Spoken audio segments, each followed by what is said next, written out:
Machines hummed while the woman in the hospital bed lay perfectly still, written off as unconscious and already forgotten. Powerful voices whispered about money, control, and who would benefit if she never woke up. Then, a black janitor stepped into the room, and the tone changed. A nurse sneered, security hovered, and authority spoke without shame. "Get out! This room isn't for people like you." But as he stood there, silent and steady, no one realized the truth. The woman everyone thought was gone, heard everything, and the moment they tried to erase him became the moment they doomed themselves. Tell us what moment hit you hardest, and subscribe if you believe stories like this should never be ignored. Evelyn had built her life on control. Every morning followed structure, every decision measured, every weakness buried under discipline. As the CEO of a powerful development empire, she moved through the world protected by titles and distance. People stood when she entered rooms. Conversations softened around her. Respect followed her name, not her presence. That distance had kept her safe for decades and lonely in ways she never admitted. Evelyn Carter trusted systems, contracts, and outcomes. She did not trust people. The accident stripped all of that away. Now she lay in a private hospital room where wealth no longer spoke for her. Machines decided her rhythm. Staff spoke over her body as if it were already empty. Authority hovered outside the door not to protect her but to manage what she represented. Somewhere in the building, Thomas Reed was already calculating timelines, risks, and succession. Power didn't pause for vulnerability. It waited for opportunity. Down the hall, Daniel moved quietly through his shift, pushing a cart that no one noticed unless it was in the way. He had learned to exist without being seen. Years earlier, loss had taught him how fragile life really was. Naomi's absence still lived in his routine, in the way he folded laundry, in the silence after work. Raising Maya alone meant there was no room for bitterness, only endurance. Daniel Brooks showed up every day because someone depended on him to come home. The hospital reflected the world outside it. Some people were listened to, others were managed. Some voices carried authority, others were questioned before they spoke. Daniel felt that line every shift, in the way security watched him longer, and the way orders were given instead of requests. Eric joked about it sometimes, but Daniel never did. Survival didn't leave space for jokes. Maya believed her father fixed things, not machines, people. She believed because she needed to. Daniel never corrected her. Evelyn and Daniel did not know each other. Their lives had never crossed. One lived above the system, the other lived beneath it. But that hospital held them in the same space, under the same roof, governed by the same silence. And silence, when protected by power, never stays harmless. Something was already moving behind closed doors. Decisions were being made without witnesses. And when Daniel stepped into that room, when systems collided with humanity, nothing about this situation was going to end quietly. The hospital room changed the moment Daniel stepped inside. The air felt tighter, heavier, like something unspoken had already been decided. Evelyn lay motionless beneath the lights, machines breathing for her while authority hovered just outside the frame. Daniel moved the way he always did, quiet, deliberate, careful not to draw attention. He had learned long ago that attention, in places like this, rarely ended well. At first, the disrespect came softly. A nurse paused at the doorway, eyes narrowing not at the patient, but at him. Security slowed their walk, watching longer than necessary. No one said his name. No one asked why he was there. They didn't need to. The uniform answered for him. Daniel Brooks ignored it.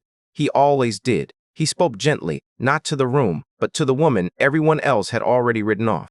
He talked the way he talked to Maya when the night felt too quiet. About work, about responsibility, about keeping promises. His voice was steady, human, unthreatening. That alone felt like a violation to people who believed silence was his place. The door opened sharply. Thomas Reed entered without hesitation. Confidence wrapped around him like armor. He didn't look at Evelyn, he looked at Daniel. "Who authorized you to be in here?" The word "you" landed hard. Daniel turned slowly. "I was assigned to this floor," he said, calm, measured. Reed smiled, but it wasn't friendly. It was entertained. "This isn't a storage room," he said. "You don't belong here." That was when the room chose a side. No one spoke. No one corrected him. Eyes dropped. Silence did the work it always did, protecting power. Daniel felt it then. The shift from discomfort to danger. He had crossed an invisible line simply by existing too close to importance. He stepped back, not in fear, but in awareness. Survival had taught him when systems were about to see him as a problem. Reed stepped closer. I don't care what story you tell yourself, he said louder now. This room isn't for people like you. The words didn't echo. They didn't need to. They sat there, heavy, undeniable. A nurse glanced toward the hallway. Security didn't move. Daniel's jaw tightened, but his voice stayed even. I'm just doing my job. Reed laughed once. Then do it somewhere else. That was mistake number one. Daniel didn't raise his voice. He didn't argue. He looked past Reed at the people pretending not to see, at the system that allowed cruelty to wear confidence. He thought of Maya waiting at home, believing her father mattered. I was here before you walked in, he said quietly. Reed's smile vanished. You don't get to decide that, he snapped. I do. That was mistake number two.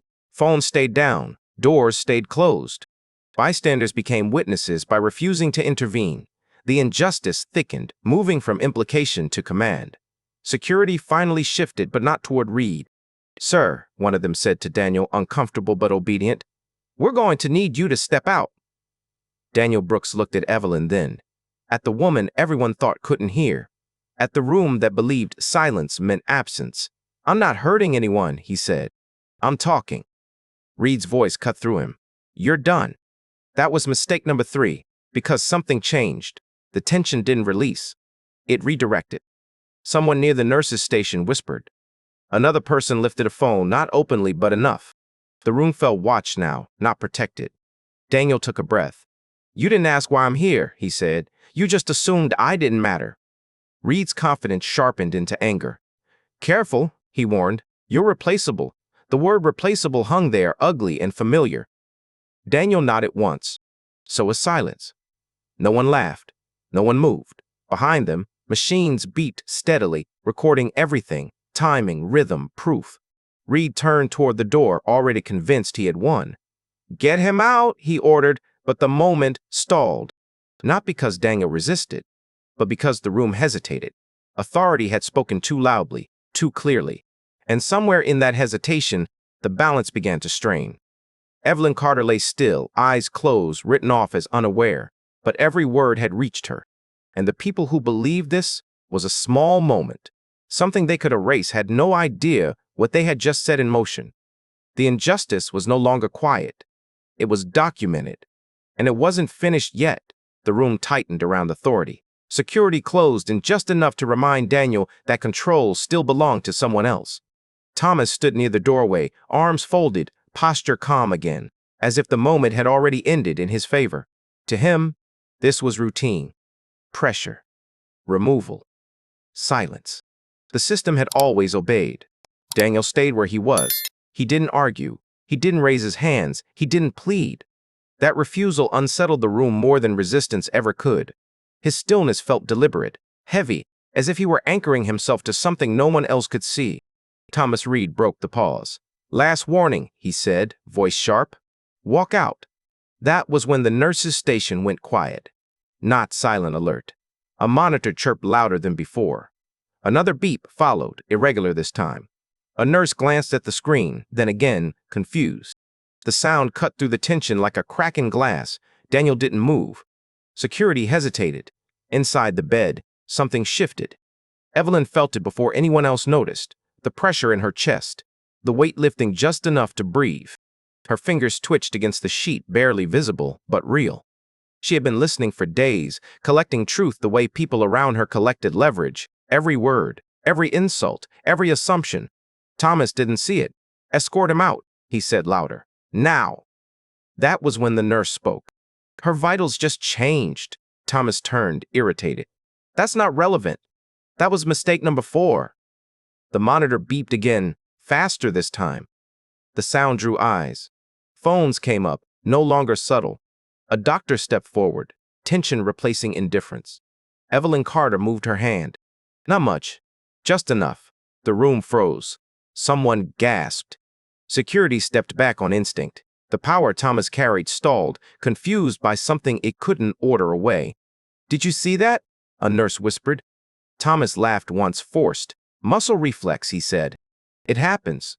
Evelyn opened her eyes. The world rushed in, light, sound, weight. But she stayed focused. She turned her head slowly, deliberately, toward the voices she recognized too well. "I heard you," she said. The words came out raw, cracked, but clear. Thomas didn't move. His confidence collapsed inward, posture stiffening as reality caught him unprepared. "You heard? What?" he asked, too quickly. Evelyn swallowed, pain sharp but manageable. "Everything." That was the shift, but only halfway through. She didn't stop. "I heard you decide my future," she said. "I heard you erase him." Her eyes moved to Daniel. "And I heard who you think belongs in this room." The doctor stepped in now, authority redirected. "She's conscious." Phones were no longer hidden. Thomas backed away a step. "This is highly inappropriate," he said. "She's confused." Daniel finally spoke, voice steady but loud enough to cut. "She's been listening longer than you've been talking." That was when panic surfaced. Thomas's jaw tightened. His hands moved, restless. "You don't understand how this works," he snapped. "None of you do." Evelyn looked at him, really looked, and something hardened. "I built the system you hide behind," she said, "and I just watched you abuse it." Security didn't move this time. She turned her head toward Daniel again. "You kept your promise," she said. "They broke theirs." The doctor cleared his throat. "We need to notify the board." Thomas flinched. "No," he said. "You don't." "I do," Evelyn interrupted. Her voice gained strength. "And so do they." The room felt smaller now, closing in on the man who once controlled it. Messages were being sent. Calls placed. Authority recalculated itself out loud. Thomas Reed looked around and saw it. The loss. Not gradual. Immediate. His voice dropped. "Let's discuss this privately." Evelyn Carter shook her head. "You already did." Silence followed. Not protective this time, but condemning. Daniel Brooks stood still, heart pounding, watching power retreat without permission. He hadn't raised his voice. He hadn't needed to. The truth had done the work. Evelyn closed her eyes briefly, exhausted but resolved. "Do not remove him," she said. "Remove anyone who thought they could." No one argued. Thomas took another step back, then another, as the room shifted away from him entirely. The moment meant to humiliate had turned into exposure. Permanent. Documented. And as authority collapsed under its own weight, one thing became unavoidable. This wasn't over. It had just been seen. The consequences moved faster than anyone expected. By the end of the day, Thomas Reed no longer had authority to misuse. His access was revoked before explanations could be rehearsed. Internal reviews became formal investigations. Emails replaced excuses. The confidence he once carried collapsed into distance, then disappearance. There was no public redemption arc, no apology tour, just removal. The system didn't forgive him. It cut him loose to protect itself. And that silence, for once, worked in the right direction. Evelyn Carter recovered slowly, but her clarity returned immediately. She didn't speak in press statements or interviews. She spoke in decisions. Contracts were frozen. Power was reassigned. Oversight tightened. The people who treated her body as leverage lost their protection. What changed her future wasn't sympathy. It was control reclaimed. Dignity didn't come from waking up. It came from being believed without having to prove it again. For Daniel Brooks, the impact was quieter, but deeper. He returned to work without lowered eyes or whispered warnings. Security didn't follow him anymore. Orders became requests. Respect didn't arrive all at once, but it arrived without argument. He never asked for recognition. He didn't need it. What mattered was that his presence no longer required permission. At home, Maya Brooks noticed the difference before he mentioned it. Her father stood straighter. His silence felt lighter. The promise he made to come home whole finally felt possible again. Naomi Brooks was gone, but her lesson remained. Dignity survives when people refuse to disappear. This wasn't a feel-good ending. It was a real one. The system didn't learn empathy. It learned fear. Fear of being exposed, recorded, and challenged in plain sight. That's how injustice retreats. Not through regret, but through consequences that cannot be undone. The truth is uncomfortable. Moments like this happen every day. Most don't end this way. Most are buried under silence, paperwork, and fatigue. This one ended differently because someone listened and someone refused to stay invisible. The question isn't whether racism still exists. It's how often it survives, because people with power assume no one is paying attention. If this story stayed with you, pass it on. These conversations matter. Subscribe to Black community struggles and support stories that confront injustice instead of looking away.